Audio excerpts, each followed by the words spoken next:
Lideramos el camino de la opinión pública y buscamos que la cultura del debate alcance consensos y soluciones a los problemas de nuestro país.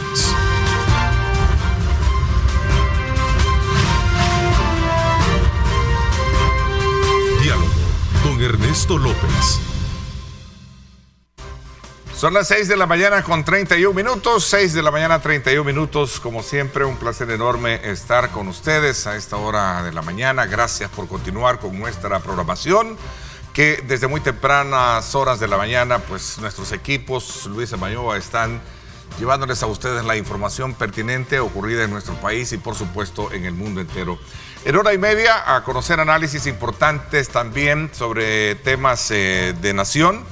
Y sobre todo en el contexto de la recién aprobada ley que permite a los salvadoreños ejercer el sufragio.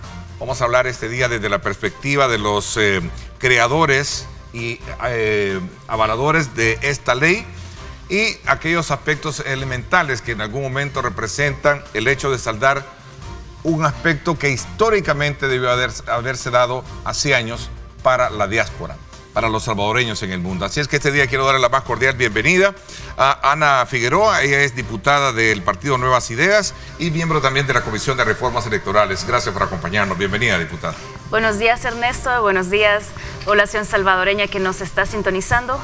Quiero enviarle un caluroso saludo también a nuestra diáspora, para quienes estas noticias son de verdad maravillosas. Nosotros desde la Comisión de Reformas Electorales y Constitucionales hemos estado trabajando arduamente durante muchos meses para poder darles a ustedes una ley que sea integral y totalmente funcional para que ustedes puedan tener un derecho real a ejercer su voto para las elecciones de 2024. Así que estamos aquí para compartir estas excelentes noticias. Así es, en efecto, también le doy la más cordial bienvenida al diputado también de Nuevas Ideas por Sonsonate, José Raúl Chepagua. Bienvenido, diputado. Gracias por acompañarnos. Gracias, hola Ernesto. Ana, buenos días al pueblo salvadoreño. Buenos días que ya está pendiente de esta entrevista. Un saludo muy cordial, muy caluroso a toda nuestra diáspora. Un abrazo muy fuerte a todos los sonsonatecos también que están viendo esta entrevista y que la están disfrutando con un buen café. Gracias por estar en sintonía y pues nosotros ya listos y dispuestos para hablar de esta ley que sin lugar a dudas es un legado histórico en la historia de nuestro país y de otros temas también, me imagino, de coyuntura nacional, Ernesto. Así es, y en efecto, y en consecuencia con este tema, yo creo que es importante en primer lugar conocer desde la perspectiva de ustedes aquellos elementos que llevaron a configurar el esquema y aprobarse de tal manera que vamos a ir en el camino conociendo las reacciones al respecto también. Sí, ¿es una buena ley? Que sí. Claro que sí. De hecho, lo que nosotros hemos estado trabajando de cara a las elecciones de 2024 es una ley que pueda facilitarle a la diáspora salvadoreña su ejercicio al voto. Nosotros contábamos con una legislación que nos dejaron los gobiernos anteriores que no le permitía a la diáspora poder hacerlo. De hecho, era una legislación que, lejos de ayudarles a votar, lo que hacían era ponerles un obstáculo tras otro. O sea, estaba diseñada para que ellos no votaran. Y te voy a dar un dato que es bastante, digamos, perturbador, ¿sí? Porque de 3.5 millones de salvadoreños que hay residiendo en el extranjero, de esos 3.5 millones, aproximadamente unas 6.000 personas pudieron empadronarse para votar en las elecciones de 2019, en la que el presidente Nayib Bukele fue electo. De esas 6.000 personas aproximadamente que pudieron ser empadronadas, solamente un aproximado de 3.000 personas pudieron ejercer su voto. Esto te dice... En el pasado. En 2019, en las elecciones presidenciales de 2019, porque solamente estaban para elecciones presidenciales. Exacto, sí. Entonces, esto te da una perspectiva de que realmente el acceso al voto era totalmente restringido. O sea, eran tantos los obstáculos que te ponía esta legislación que no daba un acceso real a que la diáspora pudiera ejercer su voto de manera, de una buena manera. De hecho, yo soy un buen ejemplo de eso porque durante los 12 años que yo estuve residiendo fuera del país, no pude ejercer mi voto ni una sola vez. Entonces era obstáculo tras obstáculo tras obstáculo porque era un sistema que estaba totalmente diseñado para que la diáspora no votara. Y esto, bueno, obedece a que los partidos que en ese momento ostentaban el poder, que ahora son minoritarios, le tenían un miedo bastante grande a la diáspora. Ellos estaban bastante conscientes de que la diáspora es la tercera parte de nuestra población salvadoreña y saben que tiene un gran poder, no solamente un poder económico, sino que tienen poder social, tienen un poder político que es realmente grande. Entonces, todo esto, toda esta influencia que puede ejercer la diáspora, ellos estaban bastante conscientes de eso y no querían darle digamos, esa dignificación y ese lugar que la diáspora realmente merecía. Y ese temor, en el estudio mismo que se ha hecho a lo largo de la historia, ¿tendría que ver con aspectos meramente sociológicos o qué aspectos en algún momento hacían no sobrepasar, digamos, esos aspectos para facilitar el voto en el exterior? Porque eso yo creo que es un elemento importante, colocarlo sobre la base de lo que ahora se ha hecho, para poder entender de que las facilidades con las cuales la ley ahora permite el voto en el exterior. Yo creo y estoy totalmente seguro que lo que no existió es interés por parte de las legislaturas anteriores. La ley anterior a esta, que permitía ejercer el voto únicamente para elecciones presidenciales, era una ley del año 2013, la última, antes que entrara en vigencia o que aprobáramos esta ley. Era una ley con una infinidad de obstáculos, Ernesto, requisitos para poder participar, un doble empadronamiento. Entonces, aquí realmente se cae el discurso de que había un interés, se hicieron los esfuerzos. Todo mundo conoce el escenario político que teníamos en El Salvador antes de la llegada del presidente y obviamente antes de esta nueva Asamblea Legislativa. Si de verdad hubiese existido un interés de fortalecer la democracia, de incluir a nuestra diáspora, de facilitarles el voto, yo creo que la tarea que hubiésemos tenido nosotros en esta nueva asamblea y en esta nueva comisión de reformas electorales hubiese sido más fácil. Pero nos encontramos con una ley que no servía absolutamente para nada. Era un mamotreto, papeles, que en la práctica, en lugar de garantizar derechos, únicamente excluía. El universo electoral que participó, ya bien lo decía Ana, pues prácticamente solo alrededor de 3,000 en una modalidad de voto postal que no daba garantías de seguridad, que la misma gente expresaba a través de los diferentes canales de consultas que la comisión hizo, que tenían desconfianza de ese proceso, que era un proceso engorroso. Aparte de eso... Logísticamente, aparte de engorroso, logísticamente... A ese punto voy, que el tema logístico era también complicado. El material electoral, en todo el traslado, por ejemplo, de Nueva York para El Salvador, ¿quién resguardaba una papeleta? Y sabemos que el material electoral debe de resguardarse. La misma legislatura referente a temas electorales así lo dice. Entonces nos encontrábamos en ese limbo y teníamos obviamente este antecedente de esta elección presidencial donde nosotros dijimos, bueno, aquí hay un panorama claro, hay algo que no podemos repetir. Y la gente lo sabía y dijo, no queremos de ninguna manera el voto postal. Nuestro estilo de vida es totalmente ajetreado, desconfiamos de esta modalidad, no queremos ir a un consulado a presentar hasta la partida de nacimiento, la fe de bautismo y todo lo demás para que fueran aptos para votar. Así era la ley anterior. Ahora, y sobre todo en un contexto de modernidad, de tecnología, que ahora fácilmente se puede hacer. Pero allí en medio de todo esto, y vamos a ir un poco hilvanando las cosas que se han hecho, como también las reacciones al respecto. El factor confianza, ¿cómo se midió desde la perspectiva de ustedes como anfitriones de esta ley? Yo creo que ha tenido esta propuesta de ley una buena recepción por parte de la diáspora. Ellos están bastante contentos. Y aquí a mí me gustaría agregar un punto, y es que, bueno, cuando estábamos hablando del tema anterior, y es que cuando esos partidos, digamos Arena y el Frente, ellos ostentaban el poder, ellos argumentaban que la diáspora no quería votar. Ellos decían, pero es que ¿para qué vamos a estar gastando? Y de hecho gastaron un montón de dinero para estas 3,000 personas que votaron. Ellos decían, ¿por qué vamos a gastar todo esto si ellos no quieren votar? Ellos no tienen interés en votar. Ellos salieron del país porque no quieren estar acá y no les interesa más ser salvadoreños, no quieren más estar acá. Pero esto es mentira y te lo puedo decir con conocimiento de causa porque yo misma fui parte de la diáspora. De hecho, dentro de la comisión tenemos a otro colega, Walter Alemán, que también fue parte de la diáspora durante 19 años y que también puede ser testigo de esto. O sea, nosotros, al ser parte de la diáspora, podemos decirte es mentira que nosotros nos desconectamos de nuestro país estando fuera. Es mentira que nosotros no tenemos interés, es mentira que nosotros no queremos votar, es mentira que nosotros no estamos al tanto de lo que pasa en nuestro país. Es mentira que no queremos ser parte de. De hecho, tal como lo mencionaba Raúl, dentro de la comisión nosotros hicimos un proceso de consulta súper amplio para poder preguntarle a la población salvadoreña, que es el foco, ¿no?, el objeto de esta ley, cómo es que ellos querían votar. Nosotros no queríamos imponerles una modalidad de voto, tal como lo hicieron legislaturas anteriores, que impusieron una modalidad postal que realmente no funcionó, ¿no?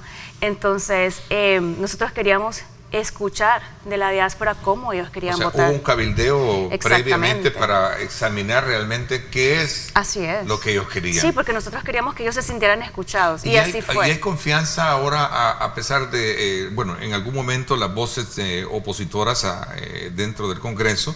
Por ejemplo, el diputado Johnny Wright decía, espero estar equivocado, pero por ahora lo único que se ha logrado garantizar son las dudas y la desconfianza que nublarán el proceso electoral. ¿Qué piensan ustedes al respecto?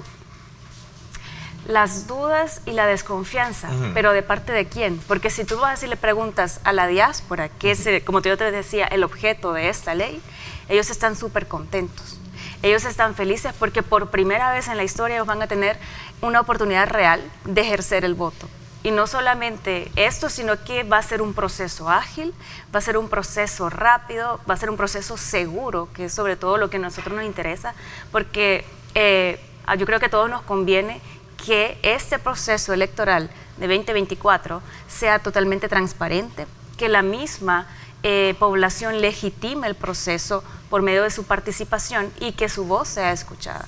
Entonces, si vas tú y le preguntas a la población salvadoreña si tiene confianza, sí tienen confianza. Obviamente el diputado probablemente no, pero ¿cuántos miembros tiene ese partido político? Pero ve y pregúntale a la gente, que al final eso es lo que a nosotros nos importa, la población salvadoreña. Ok, ¿cuál es el mecanismo entonces?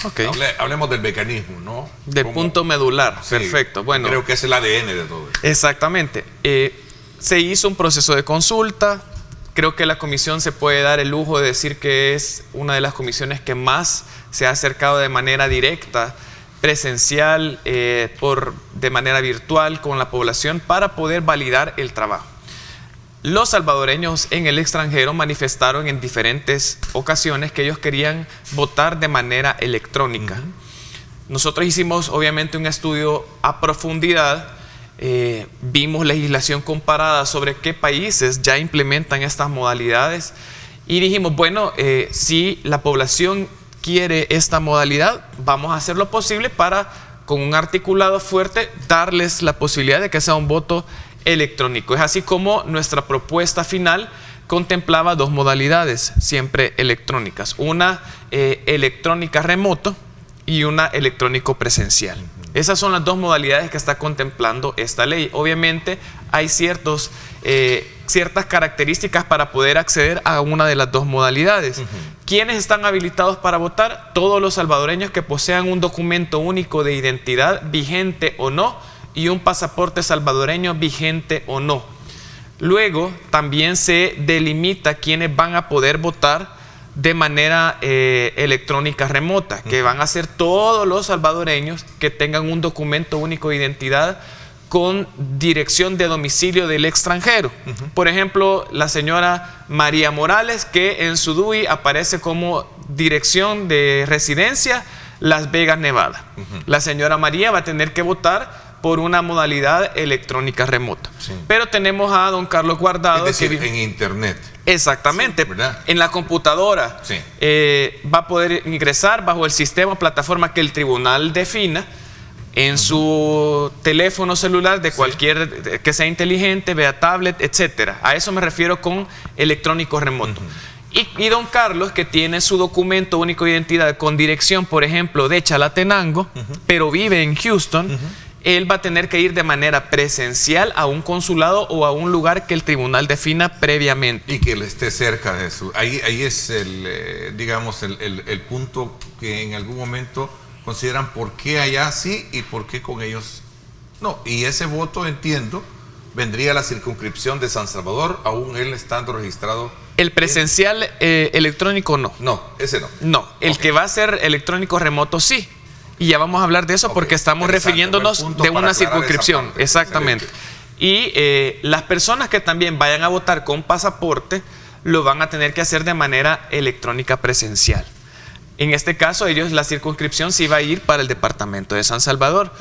Las facilidades, obviamente, nosotros las estamos dando. El voto, digamos, esta ley especial es como la cereza del pastel de todo lo que hemos creado.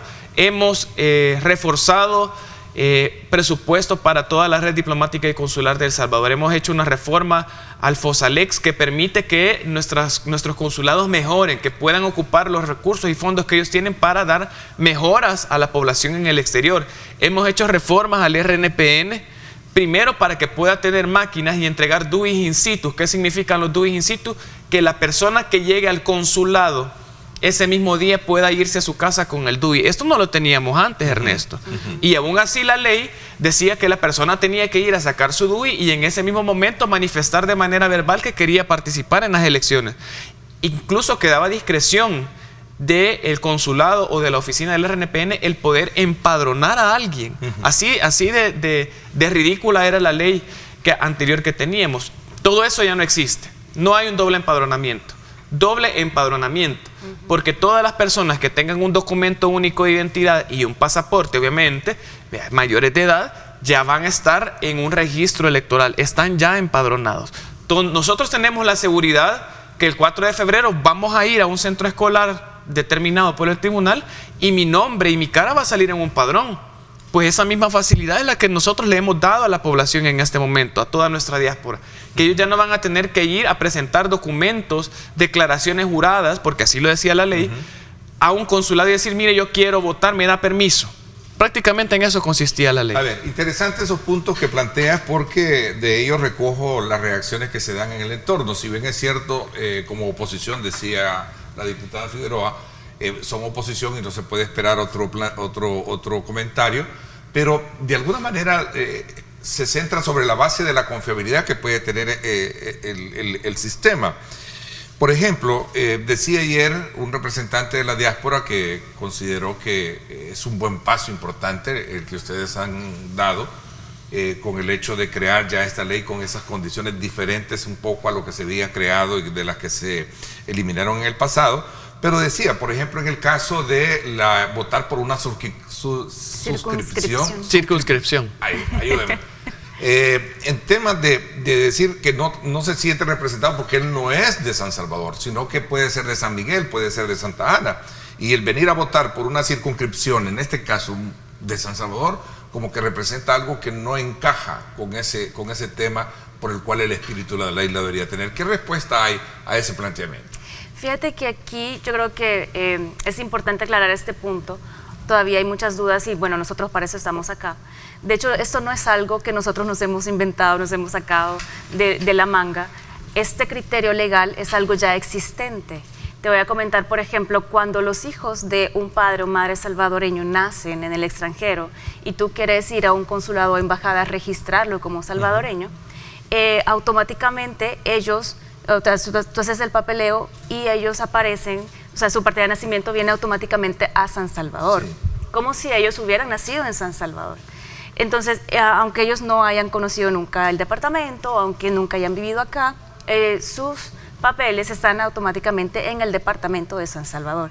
Entonces, es un criterio legal que ya existe, ¿no? en nuestra legislación. Entonces, es un criterio que ya está existente. Ahora bien, ¿por qué la circunscripción? Si tú tenés un documento único de identidad que tiene, por ejemplo, un domicilio en Houston, ¿para dónde vas a asignar tu voto? No sé, para San Miguel o para Soyapango o para dónde. Entonces, ahí cabe la pregunta, ¿para dónde? Entonces, ahí el criterio es generalmente el departamento que tiene más diputados, que generalmente es San Salvador. San Salvador, ¿no? Sí. Entonces, ¿qué es circunscripción? Aquí quizás hay que aclarar primero esta palabra. Una circunscripción es como que un área física a la que a mí me corresponde votar. Por ejemplo, San Salvador. Yo soy de San Salvador, yo nací en San Salvador y mi circunscripción para ejercer mi voto es San Salvador. Entonces ahí es donde cabe. Si en este caso mi domicilio, mi DUI tiene el domicilio de San Salvador, entonces a mí me toca votar en San Salvador. Pero si mi DUI tiene dirección, en el pasado cuando yo vivía en Brasil, mi DUI tenía dirección de Sao Paulo.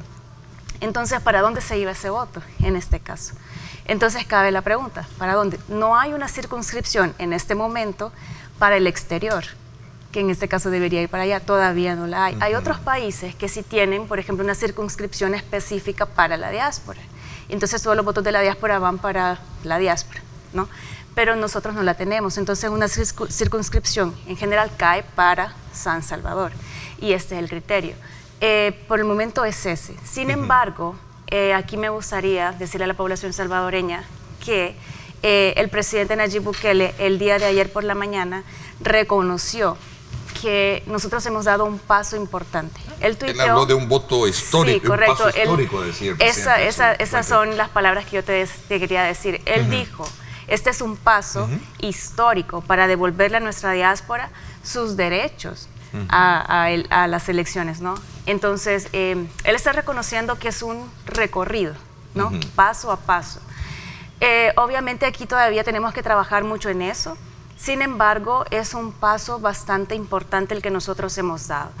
Hemos dado de verdad un avance, hemos sentado un precedente histórico, no solamente para el país, para la historia, sino también para la región. Nosotros como país estamos liderando la región con respecto a varios temas. Bueno, ya por el presidente Nayib Bukele realmente ha hecho un excelente trabajo en cuanto a salud, educación, seguridad. Y ahora el voto en el exterior se suma a esos puntos en los cuales nosotros como región vamos a ser un ejemplo. Otros países están diciendo cómo nosotros hemos hecho para tener una buena seguridad, para salir de esos puntos. Y ahora el voto en el exterior se está sumando a esos puntos en los cuales otros países quieren replicar ese modelo.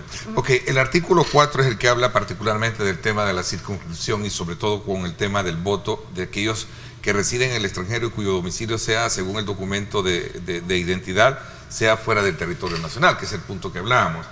Esto, sin duda alguna, pasa a manos del presidente esta ley para ser sancionada, vetada o, en este caso, observada. ¿Qué esperan ustedes? No, sobre todo por el hecho de que la ley, si bien es cierto, toda ley es perfectible, ¿no?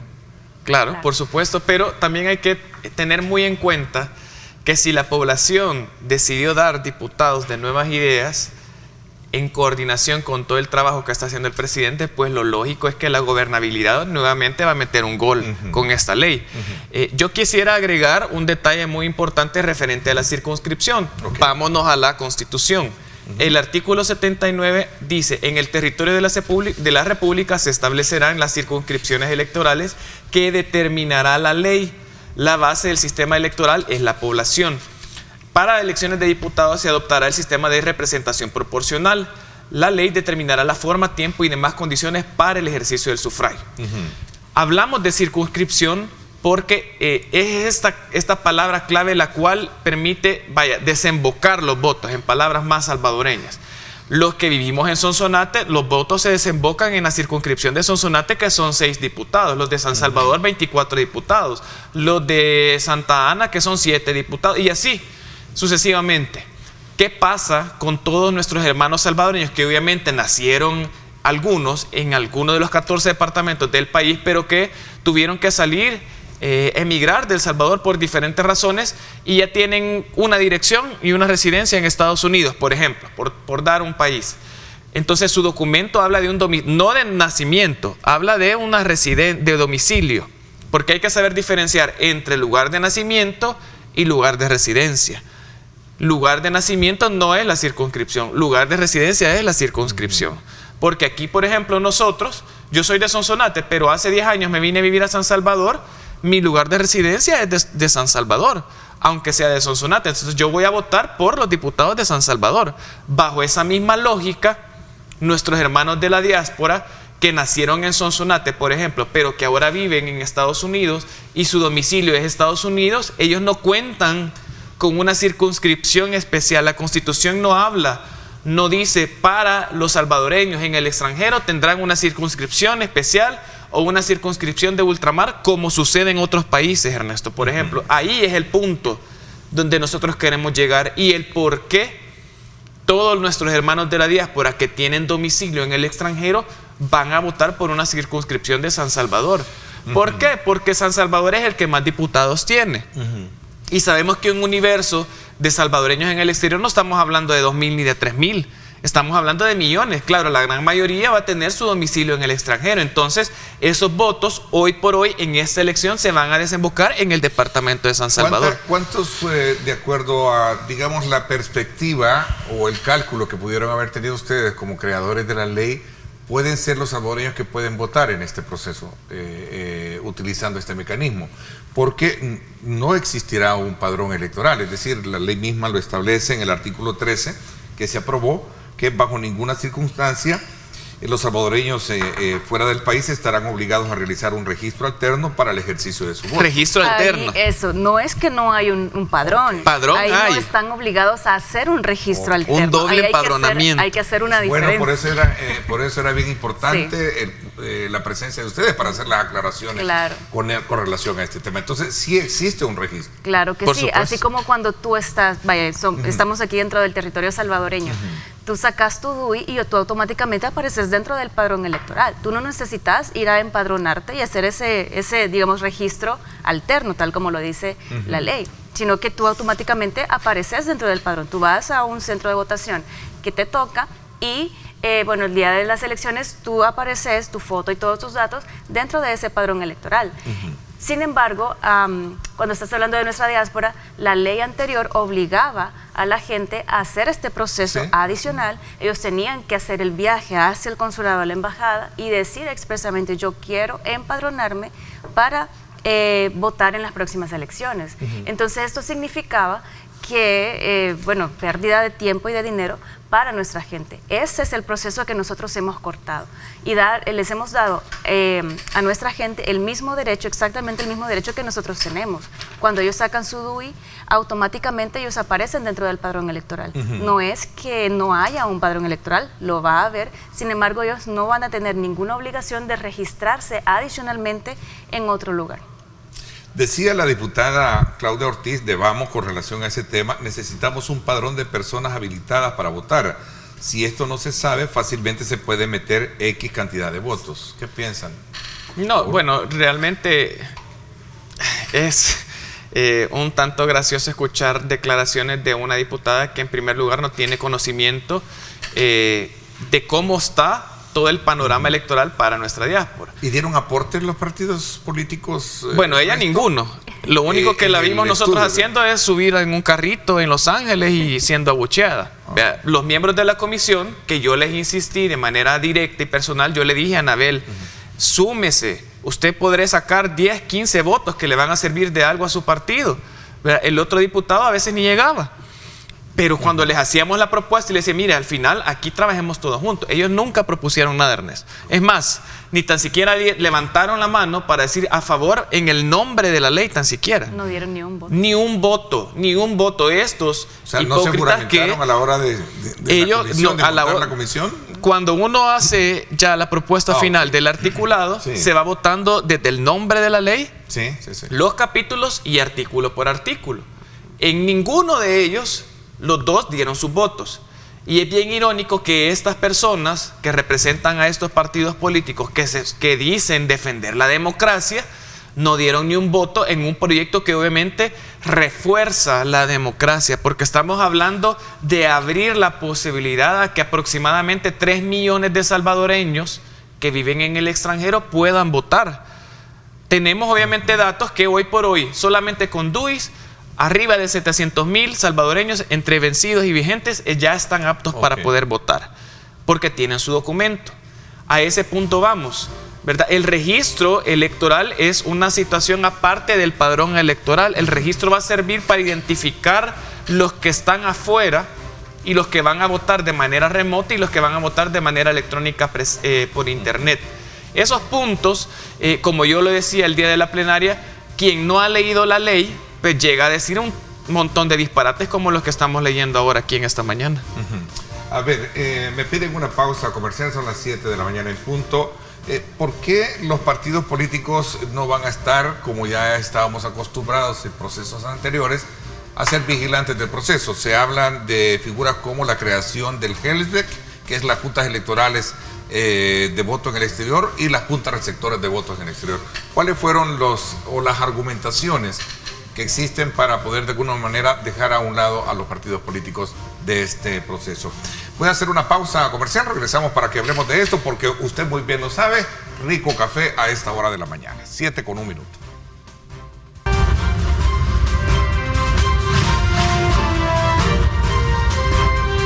Diálogo con Ernesto López. Continuamos conversando esta mañana con la diputada Ana Figueroa del Partido Nuevas Ideas y también José Raúl Chamagua, con ambos miembros de la Comisión de Reformas Electorales y Constitucionales, hablando precisamente de todos estos aspectos que en algún momento han despertado ciertas inquietudes en algunos sectores de la oposición con relación a el mecanismo y la transparencia con la que esta ley va a ser aplicada para el ejercicio de las votaciones del 2024. Una pregunta también antes de llegar al tema del tema de la vigilancia de los partidos que quedaron, entiendo, de acuerdo a la ley, excepto de estar y ser vigilantes del proceso. ¿Por qué se puede votar para presidente y diputados y no para alcaldes y, en este caso, diputados del Parlamento Centroamericano? Esa es otra de las grandes interrogantes que hay sobre la mesa. Sí, claro, bueno, creo que ese es uno de los puntos medulares, una de las preguntas más grandes que la población se estaba haciendo. Y aquí te voy a decir varios puntos. El primero es que nosotros hemos estado trabajando en darle a la diáspora una oportunidad real de votar. Vamos a comenzar por ahí. La diáspora no tenía esta oportunidad. Hemos estado trabajando en eso, en darle una oportunidad real de votar, en que sea algo rápido, ágil, seguro. Vamos a comenzar por ahí. La diáspora sabemos muy bien que está súper contenta con el trabajo del presidente Nayib Bukele, están súper entusiasmados con él y con poder votar por él. Ya sabemos que el 15 de septiembre él anunció que se iba a candidatar para el proceso electoral de 2024 y la diáspora quiere ser partícipe de esto, quiere ser partícipe del proceso de transformación que El Salvador está teniendo. Vamos a comenzar por ahí. Ahora bien, ellos saben perfectamente que el presidente Nayib Bukele necesita gobernabilidad. Y esta es una palabra bien clave, un punto bien clave, gobernabilidad. Para que el presidente Nayib Bukele pueda llevar adelante una agenda de trabajo que de verdad sea transformadora, necesita gobernabilidad. Y esta gobernabilidad se la da a la Asamblea Legislativa. Nosotros trabajamos de la mano, no solamente porque las iniciativas del presidente Nayib Bukele se trabajan de la mano con la Asamblea Legislativa, sino también porque dentro de la Asamblea Legislativa nacen iniciativas que vienen a beneficiar a la población salvadoreña. Nosotros, ambas instituciones, somos clave para la gobernabilidad del país. Ahora bien, el mismo presidente, y voy a recalcar lo que dije anteriormente, el mismo presidente dijo: este es un paso histórico. Y cuando me refiero a paso histórico, y por eso decía yo, hay que prestar atención a estas palabras, paso histórico. Él reconoce que es un recorrido, o sea, paso a paso. Y él dice: todo el avance que se tiene para una elección tiene que servir de base para la siguiente, para mejorar a la siguiente. O sea, él está reconociendo que este es un primer paso. Exactamente. No estamos diciendo que no vamos a considerar a los alcaldes y al Parlacen. Estamos diciendo que este es un primer paso, que este es un avance. Obviamente aquí todavía hay mucho trabajo por hacer. Sin embargo, este es un gran avance. Hemos sentado un precedente importante para el país, para la región. Obviamente todavía hay mucho que hacer, pero este es un avance importante. El salvadoreño en el exterior que quiera votar por un alcalde tiene que viajar a San Salvador, al país, tiene que venir al país. Sí, vea, ese obviamente es el caso más extremo, ¿verdad? De poder decir, si yo quiero votar por un alcalde, pues voy a El Salvador y voto. aquí quiero regresar otra vez al tema de la circunscripción, Ernesto. Y pido a la población que ponga atención sobre lo que voy a decir. Y ojo, con esto no quiero decir que no vayamos a tomar la importancia o que no merezca la importancia necesaria regular más adelante el tema de votos para los gobiernos municipales. Voy a usar este ejemplo para que se pueda entender mejor. Cuando ciertas personas viven en el municipio de Sonzacate, por ejemplo, este municipio está delimitado geográficamente, bajo una extensión territorial. Esa es la circunscripción del municipio de Sonzacate, electoralmente hablando. Es necesario definir esta circunscripción territorial para que se pueda delimitar un gobierno municipal que es el encargado de ejecutar los planes, proyectos, acciones que van a impactar de manera directa al municipio y los que residen en el municipio. Pongo el ejemplo más claro. Viene el alcalde de Sonzacate y dice, bueno, bajo una ordenanza municipal, los camiones de basura van a pasar los días lunes, miércoles y viernes en el distrito 1, 3 y 5 y los días restantes en los distritos restantes. Ahora, a mí que vivo en Sonzacate, obviamente eso a mí me impacta de manera directa. Bueno, yo sé que el camión de la basura va a pasar lunes, miércoles y viernes, pero mi papá que vive, por ejemplo, en Las Vegas y que es de Sonzacate, ¿cómo le puede afectar él que el camión de la basura pase lunes? Pongo este ejemplo de lo más básico posible para poder entender el por qué hemos nosotros dado importancia a las elecciones de presidentes y asamblea legislativa. Esta circunscripción sirve para que los votantes elijan gobernantes de su localidad, quienes van a ejercer esa función pública para administrar todo lo que tenga que ver con el municipio donde yo resido. Pero como nuestros hermanos de la diáspora residen en el extranjero, hoy por hoy tampoco podríamos definir en qué impacta de manera directa el que ellos puedan votar por los gobiernos municipales. Y un aspecto más, que los salvadoreños que tienen su domicilio en el exterior, no había una forma fácil, así tal cual, de poder demostrar un arraigo. Yo, por ejemplo, vivo en el exterior hace 15 años, soy del municipio de Izalco, llego y digo, mire, yo quiero votar por mi municipio de Izalco. Pero su dirección dice que usted vive aquí en Estados Unidos. Sí, pero yo soy de Izalco, ¿cómo me lo demuestra? Pues no sé, usted pídame lo que vaya. Entonces tráigame una partida de nacimiento, tráigame una foto donde usted vivió ahí en el barrio tal, tráigame el certificado de la escuela. Si le pedimos todos esos requisitos a la diáspora, estamos volviendo a la ley que teníamos antes. Y no tiene sentido retroceder, Ernesto. Nosotros estamos conscientes que esta ley que estaba anteriormente es el parámetro para decir no hay que volver a eso. Y no hay que volver a eso es no pedir requisitos para que nuestra diáspora pueda votar. Esa es una de las razones principales también no por es cuales... lo que en su momento argumenta la oposición, que viene siendo como un factor de discriminación y poca valoración del ejercicio que tiene en un estado la administración, un consejo municipal. No, por supuesto que no. O sea, y la oposición, miren, ellos van a inventar mil historias. Para empezar, a ellos, la gente hoy por hoy, las encuestas, y creo que ahí salió el día de ayer una encuesta de Civcalu, ni el 10% entre todos los partidos políticos no alcanzan ni el 10%, si no me equivoco, de preferencia electoral. O sea, a ellos no les importa verdaderamente el tema de las alcaldías. Eso es falso. Y en el interior del país, la población, el que esté interesado, ¿verdad?, por validar o ir a respaldar un proyecto de un consejo municipal, pues va a ir el 3 de marzo a votar. Si es que eso es lógico, ya la elección está establecida. Entonces nosotros estamos conscientes que hay que ir avanzando. Sí, totalmente, estoy de acuerdo. No estamos cerrados y con esto no quiero decir que no es importante. Claro que es importante, pero vamos paso a paso. Recordemos de dónde venimos y hacia dónde vamos. Diputada Figueroa, ¿por qué no los partidos políticos, como tradicionalmente estaban en el pasado, pueden ser vigilantes de este proceso?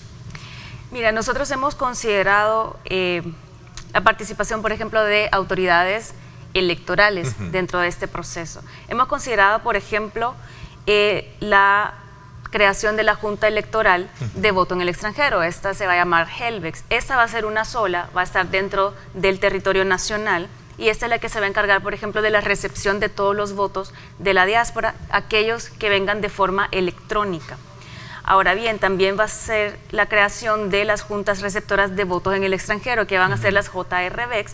Estas van a estar en cada uno de los centros de votación, ya sea en las representaciones diplomáticas y consulares, o sea, en los consulados o las embajadas nuestras alrededor del mundo, o también los otros establecimientos que el Tribunal Supremo Electoral determine convenientes en su momento. Y esas se van a encargar de la recepción de votos en cada uno de los centros de votación y los van a transmitir para acá. Estas van a ser el funcionamiento de cada uno de estos. Ahora bien, aquí te voy a mencionar un tema bien importante. Son las que van a ejercer la garantía de la supervisión, ¿me quieres decir? Exactamente. Aparte de eso, es importante decir que va a haber un delegado por el Tribunal Supremo Electoral para cada centro de votación en el extranjero.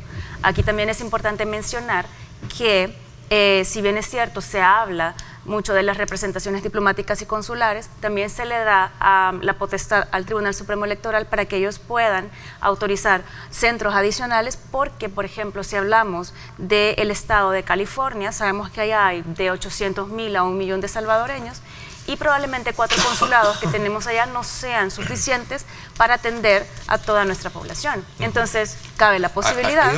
En este caso van a haber también observadores internacionales, ¿no? Claro que sí. Bueno, y eso, que van a ejercer ese papel. Sí, entiendo. y eso está considerado dentro de la ley. Nosotros, si nos cercioramos de considerar eso expresamente dentro de la ley para garantizar que exista esta garantía.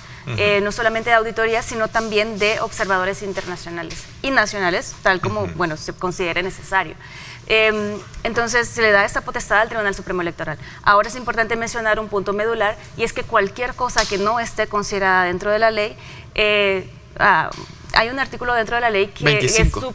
Artículo 25, supletoriedad, y que significa que todo lo que no esté considerado dentro de esta ley va a ser, va a ser complementado por otras leyes dentro de la materia electoral. Es decir, si nosotros no consideramos la vigilancia electoral en esta ley, ya está, por ejemplo, el Código Electoral y están otras leyes dentro de la materia que ya tratan sobre ese tema, y que el Tribunal Supremo Electoral, en ese momento en el que considere necesario, los va a aplicar. Y solo agregar un aspecto. Artículo 26. El Tribunal Supremo Electoral queda facultado para emitir los reglamentos, instructivos, directrices, manuales y acuerdos que sean necesarios para una correcta aplicación de la presente ley. Significa que si el tribunal dice, bueno, vamos a crear un reglamento para vigilantes del voto en el extranjero, simple. Exacto. Como el propósito de tenerlos a ustedes acá es despejar todas las dudas que se han generado alrededor del debate que se ha abierto, está otro aspecto que tiene que ver en el artículo 24 y que faculta al tribunal evadir la ley LACAP. ¿Eso de alguna manera ha despertado o ha dado argumentos a la oposición para sostener que en su momento esto puede crear ciertos aspectos de poca transparencia en el tema de presupuesto? Bueno, pero veamos de dónde vienen esas declaraciones. O sea, que venga el FMLN a hablarme de transparencia o arena. O sea, realmente resulta hasta ofensivo. Nosotros hemos dejado este artículo aquí por todo este proceso bastante, pues digámoslo así, grande que se viene sobre el voto en el exterior. Y la necesidad de contratar, aquí lo dice, para el funcionamiento de las HELVEX y de las JRVEX en el extranjero, todo lo que sea necesario que el tribunal necesite para un buen funcionamiento. Yo ya me imagino que si hubiéramos dejado la LACAP, por ejemplo, y se tardaran 8 meses en contratar X o Y sistema, la oposición, ellos mismos estarían diciendo, ya ven, no pudieron, incapaces, no les respondieron a la diáspora. Entonces, nosotros al final no nos interesa, para empezar, no nos interesa lo que ellos opinen, porque ellos no representan prácticamente ya nada, pero nos interesa que le podamos resolver a la población. Yo siempre lo decía, buscamos la mejor manera de darles un voto en el extranjero que sea robusto y que esté a la altura de las exigencias de lo que la gente pide. ¿Estará la diáspora completamente satisfecha con esta ley, creen ustedes? Nosotros estamos en el proceso ahorita de informarlos. Estamos informándolos porque es algo nuevo. Y retroalimentándose. Exacto, es algo novedoso. De hecho, ayer hemos estado en diversas entrevistas, y también ayer nosotros, varios miembros de la Comisión de Reformas Electorales, sostuvimos un space en Twitter, y así sucesivamente nosotros vamos a llevar este proceso de información a la diáspora para que ellos puedan despejar todas sus dudas, porque es normal que todavía existan varias dudas, ¿no? Entonces es importante que la diáspora sepa cuáles son las modalidades, cómo van a poder votar, cuáles son los documentos que necesitan. Y de esta forma ellos van a poder tener toda la información necesaria y así poder ejercer su voto de manera responsable.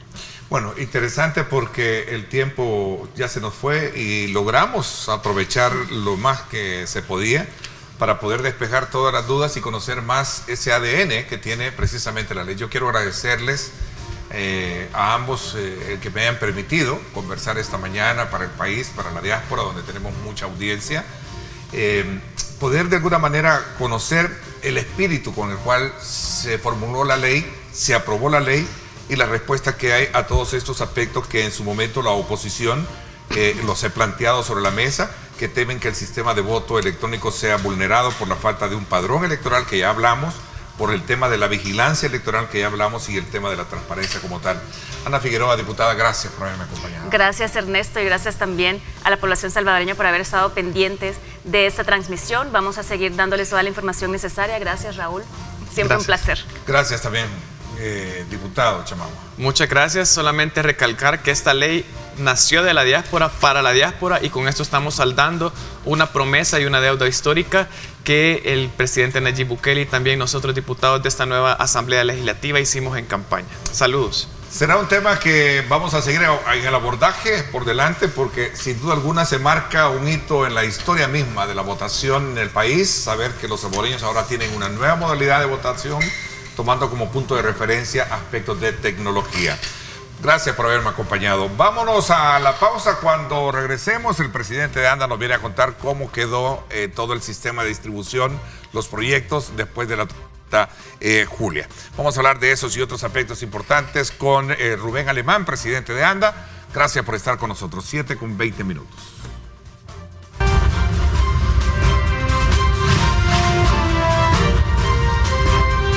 Diálogo con Ernesto López. Muchas gracias. Vamos a continuar esta mañana en nuestra segunda parte del programa y le quiero dar la más cordial bienvenida al presidente de ANDA, Rubén Alemán. Gracias, bienvenido, gracias por acompañarnos. Ernesto, gracias por la oportunidad de compartir buenas noticias y principalmente el quehacer institucional en todo lo que hemos andado como institución. Buenos días. Bueno, gracias. Comienzo también felicitándote porque recibiste un reconocimiento al mérito de tu trayectoria profesional por parte de esta revista muy importante, Derechos y Negocios, ¿no? Sí, gracias a Dios. La semana pasada obtuvimos un reconocimiento por parte de esta revista. Gracias, bueno, primero a Dios, a mi familia, a mis papás, a mi esposa, hijos, a mis colegas, amigos. Y por supuesto, ¿verdad? También tengo que reconocer el agradecimiento a mi actual jefe por la confianza de haberme puesto a liderar una institución compleja en su materia, pero que día a día estamos haciendo esa transformación, ese antes y ese después, para llevar agua potable en cantidad y calidad a los hogares salvadoreños. ¿Cómo logras descifrar ese término que me gusta con el cual cierras tu comentario en una institución compleja? Porque ANDA es compleja, ¿no? Claro, lo que pasa que es compleja en el sentido... Polémica. Mira, es compleja en el sentido que yo quisiera tener una varita mágica y automáticamente ampliar mi cobertura. Porque no estoy presente en los 262 municipios. Y además de eso, donde estoy presente, tengo ciertos problemas, que es producto de décadas donde términos como prevención, mantenimiento, esa visión que no se tuvo, nos está pasando la factura. Ejemplo, tuberías. Ejemplo, y no solo tuberías de agua potable, sino que tuberías de aguas negras, alcantarillados. Entonces, Ernesto, creo que la misión está ahí.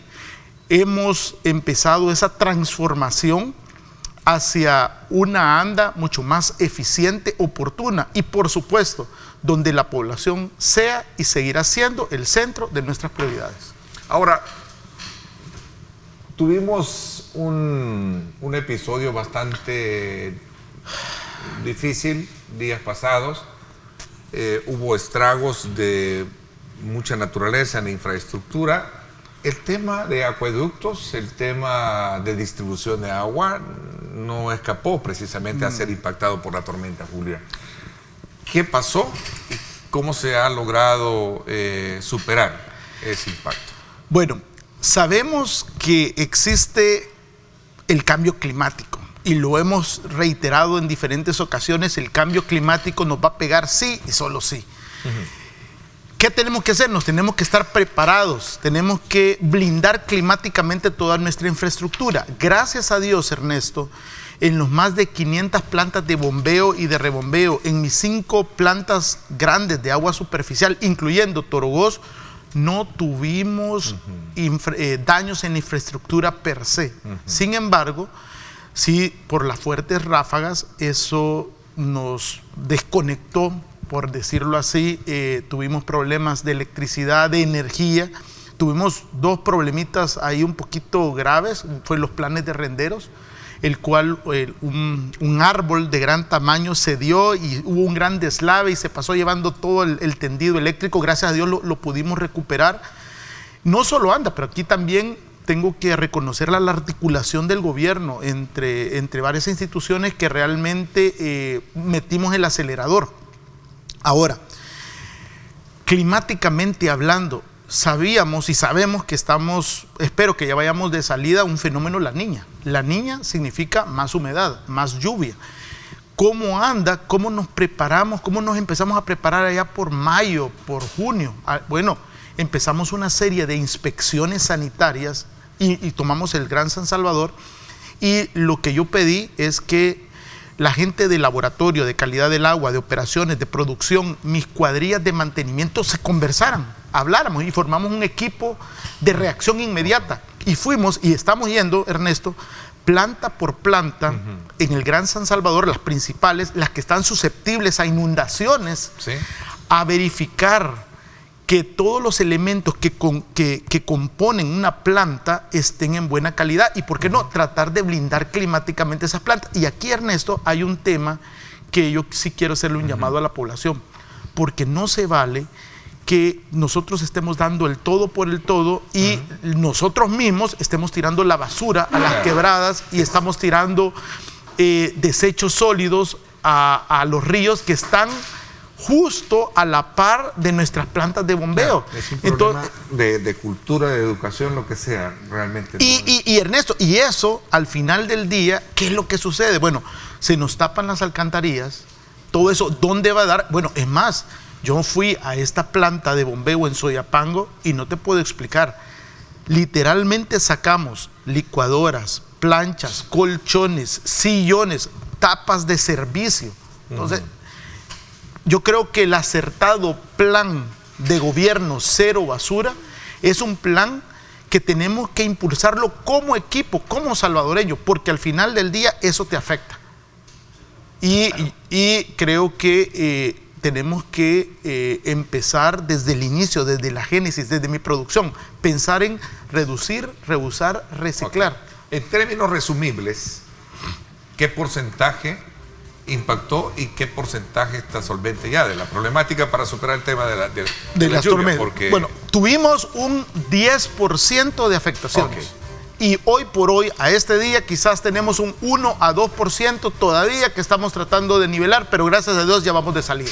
Ok, ese es un elemento muy importante para poder entender que, si bien es cierto, el golpe fue leve, ya se está logrando superar las expectativas y aquí, Ernesto, de reparación.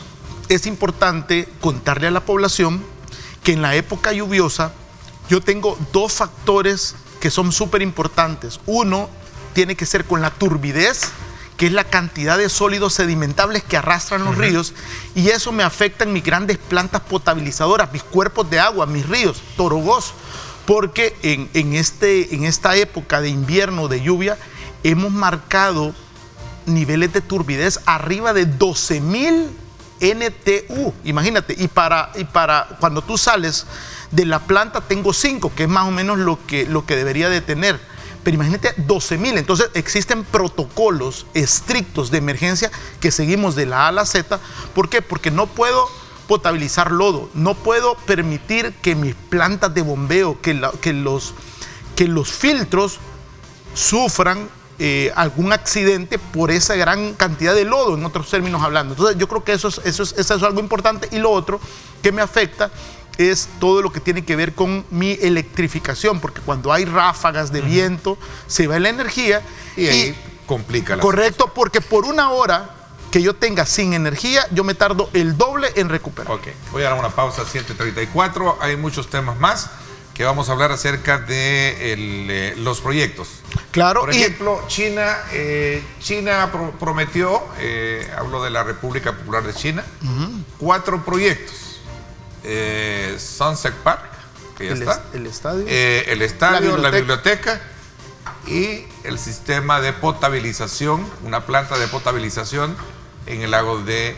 Y con gusto lo abordamos. Ok, vamos a hacer eso y también la defensa a las críticas que se han generado en algunos sectores de la población con relación al cambio de los medidores. Micromedición. Okay, hablamos de eso. Pausa, gracias por estar con nosotros.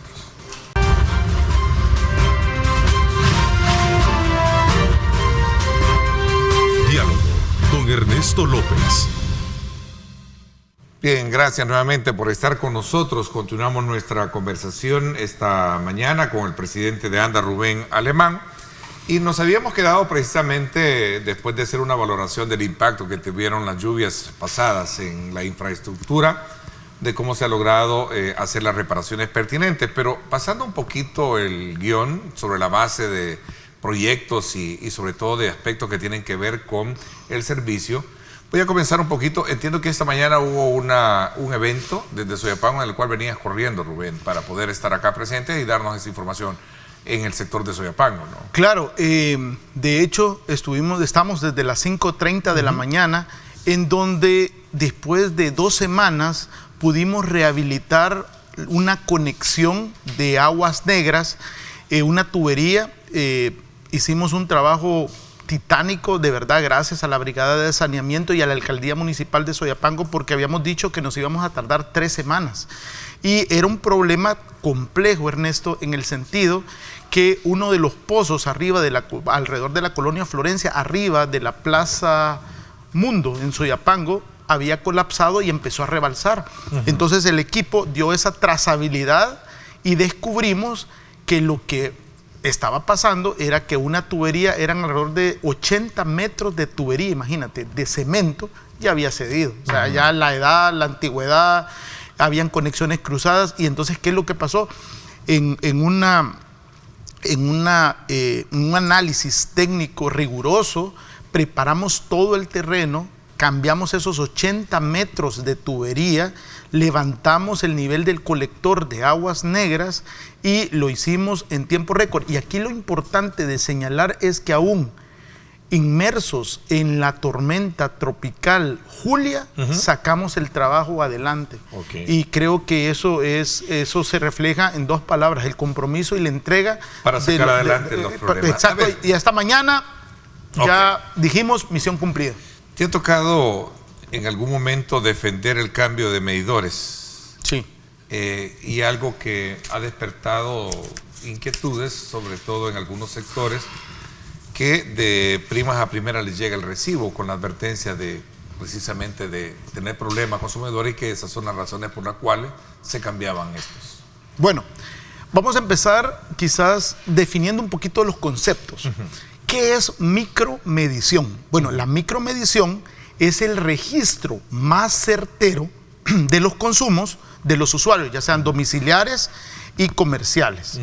Los medidores, Ernesto, se están cambiando de manera ordenada y basándonos en un análisis. El cambio no es masivo. Y estamos cambiando medidores en zonas urbanas y en sectores residenciales y comerciales. Y estamos cambiando medidores que están visiblemente dañados, que ya expiró su tiempo útil, más de 5 años, y algunos medidores son de 1900 ayer, donde, y te voy a poner un ejemplo porque me he ido con los muchachos, son medidores en una zona residencial, una casa arriba de $250,000, con piscina, más de 10 personas, y el recibo les estaba saliendo de $5, o aún de $2, porque el medidor lo habían retirado y la conexión estaba directa. Entonces, cuando tú tienes la conexión directa y han pasado más de 10 años y no habían reportado eso, te cobran $2.39. Entonces se les cambia el medidor, y aquí yo quiero ser muy, muy enfático. Yo creo que como salvadoreños nosotros no tenemos ese valor socioeconómico del agua. El agua, y lo hemos dicho acá, es un recurso finito. Tenemos que cuidarlo porque no tenemos, o sea, tenemos un cambio climático que está alrededor, no está ni a la vuelta de la esquina, ya nos está pegando. Entonces yo creo que tenemos que ser muy cuidadosos en eso, y lo único que yo creo que a la población es importante señalar es que hay dos maneras de obtener su medidor.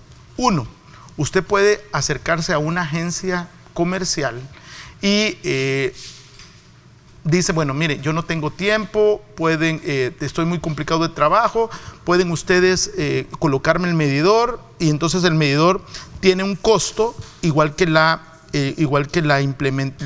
puesta. Y la otra manera, Ernesto, es que tú vas a la ferretería, compras el medidor y lo llevas a ANDA para las pruebas y que te lo instalan.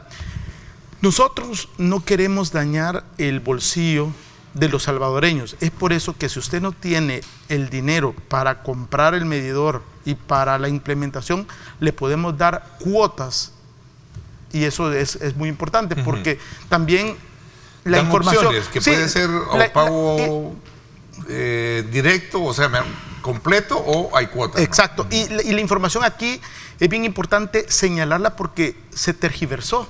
Entonces no es que tú tienes que pagar el medidor de un solo, no, hay cuotas. Y y esto es muy importante, cualquier reporte o cualquier anomalía, por favor, siéntase libre de llamar a nuestro 915, opción 3, opción 1, o a Gotita, 78 38 14 62.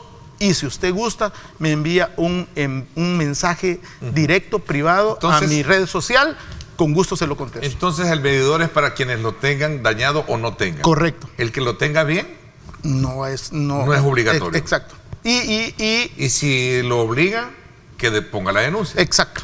Esa es buena noticia, ¿no? Exacto. Y acuérdate que los medidores tienen un tiempo útil. Son 5 años. Son micromedidores. Micromedición. Son micromedición. Bueno. Y te voy a decir aquí la buena noticia. Cuando nosotros cambiamos medidor, eso también te permite a ti ver cómo está tu casa, porque hemos tenido casos en que vamos a hacer la inspección con un medidor nuevo y nos dice, es que mire, el medidor no sirve porque cierro todo y sigue. Así. Y ¿sabes lo que hacemos? Tenemos un equipo, gracias al pueblo y gobierno español, son unos audífonos, ¿sí? Y con ultrasonido te permite detectar fugas internas dentro de tu casa. Que ojo, si esas fugas tú no les pones atención, esas fugas pudieran haber estado ahí por más de... Y termine elevando y te pueden causar una carga. Exactamente. Exacto.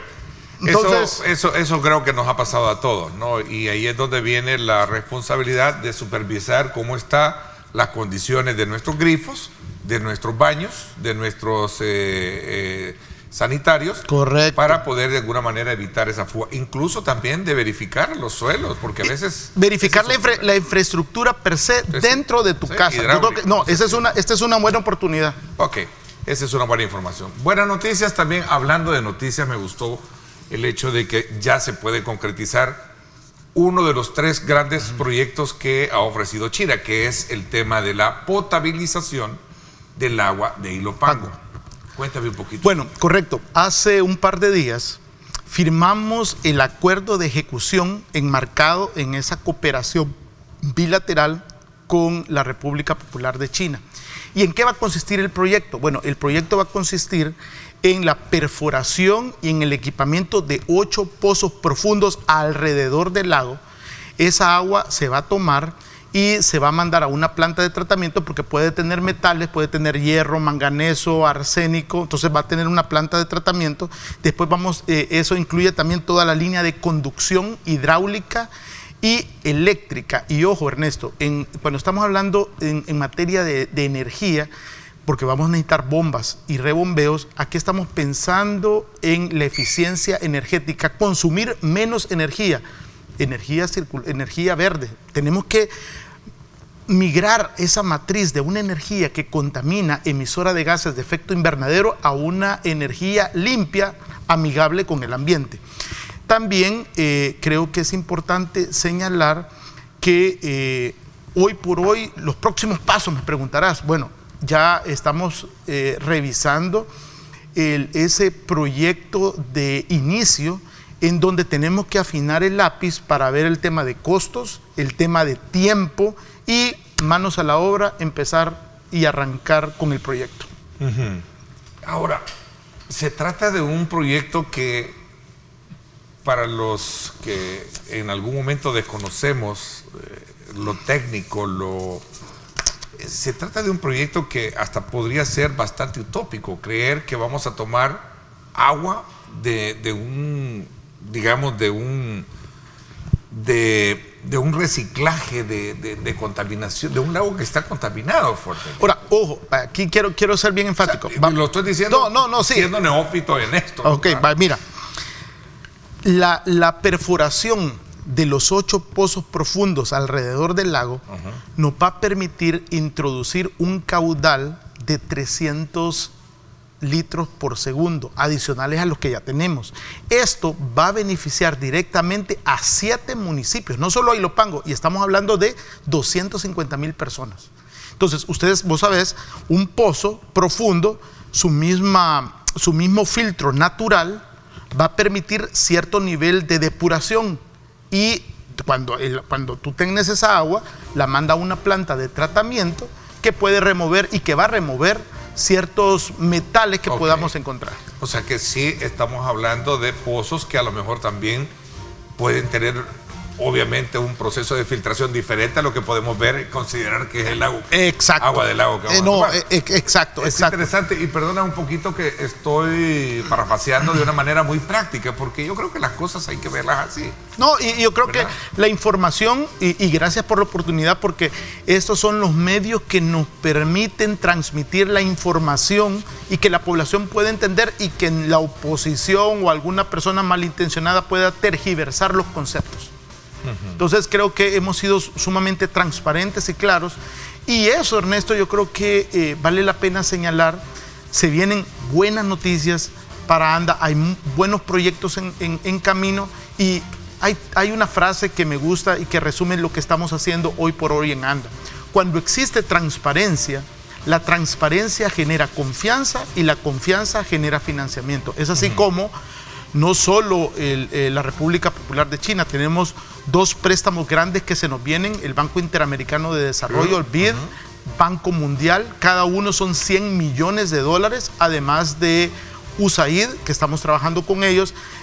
Justo en las próximas semanas vamos a firmar un grant que es por $500 millones para iniciar esa línea base de cambio de energía, de plantas de bombeo y de rebombeo, cuyos costos energéticos son sumamente altos para ANDA, y tenemos que, justo acabo de hablar de cambiar esa matriz de energía, vamos a firmar. Entonces aquí ya tenés 2 agencias federales del gobierno y pueblo de los Estados Unidos con quien estamos trabajando.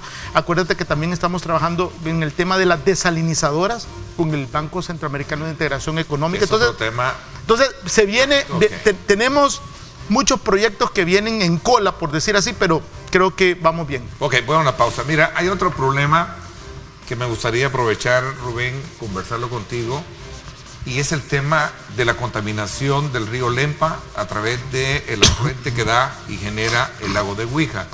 Por esta gran polémica de la construcción de la mina a cielo abierto que se tiene en Guatemala. ¿Qué se está haciendo al respecto? Voy a hacer una pausa y regresamos con más.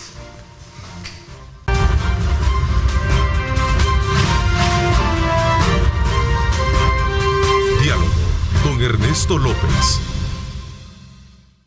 Bien, gracias nuevamente. Aprovecho estos minutos precisamente para hablar acerca de este tema que sin duda alguna representa una preocupación, especialmente no solo para los ambientalistas, sobre el tema que tiene que ver con la contaminación del lago de Huija, producto precisamente de esta mina en el sector de Guatemala, y que podría generar graves impacto ambiental en el sector de Huija, que es uno de los principales afluentes que tiene el río Lempa. ¿Cómo está esta situación?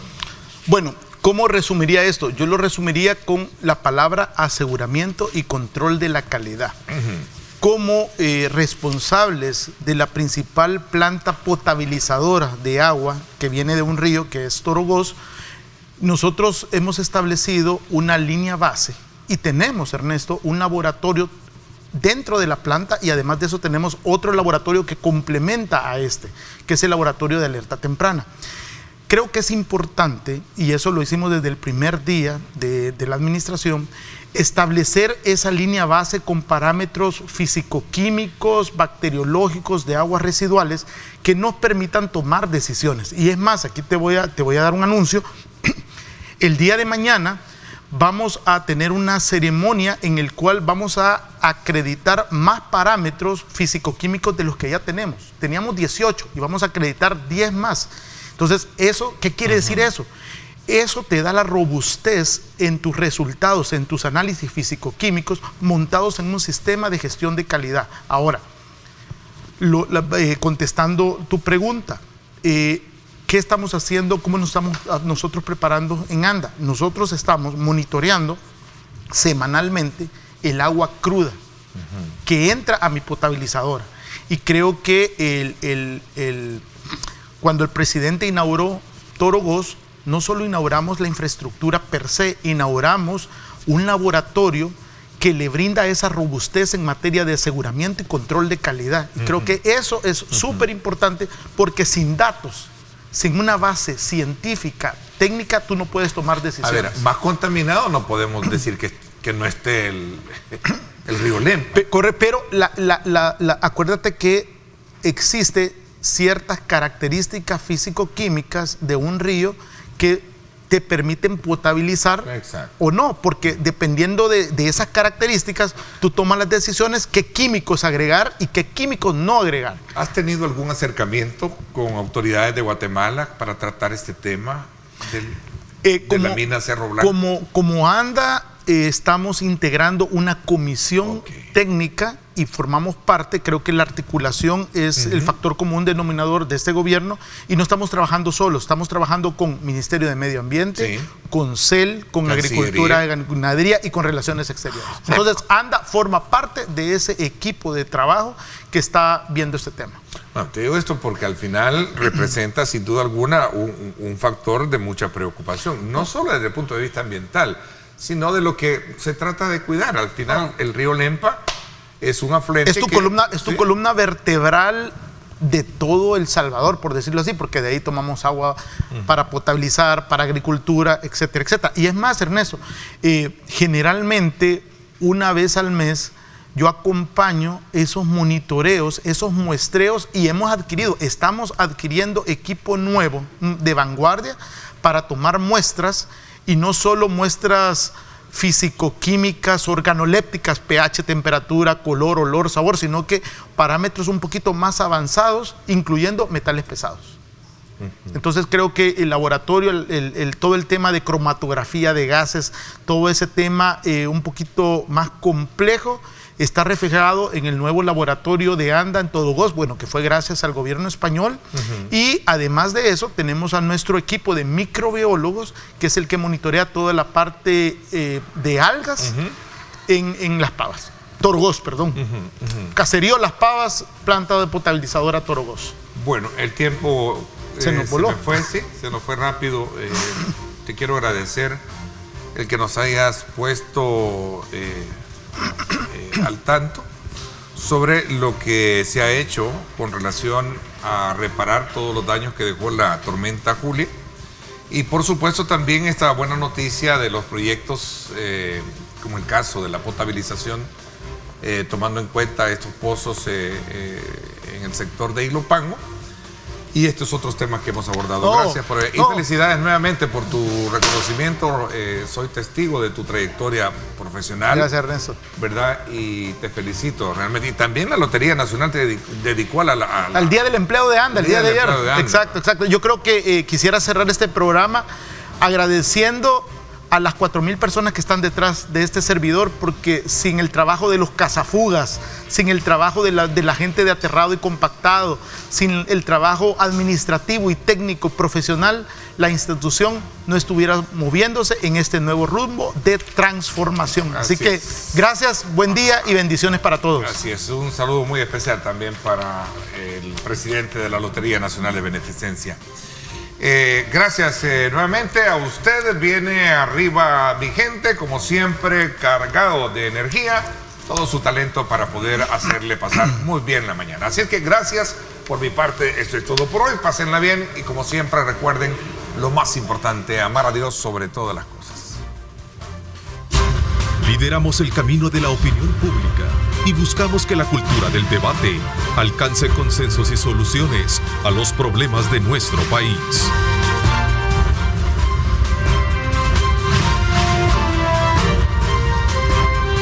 Diálogo con Ernesto López.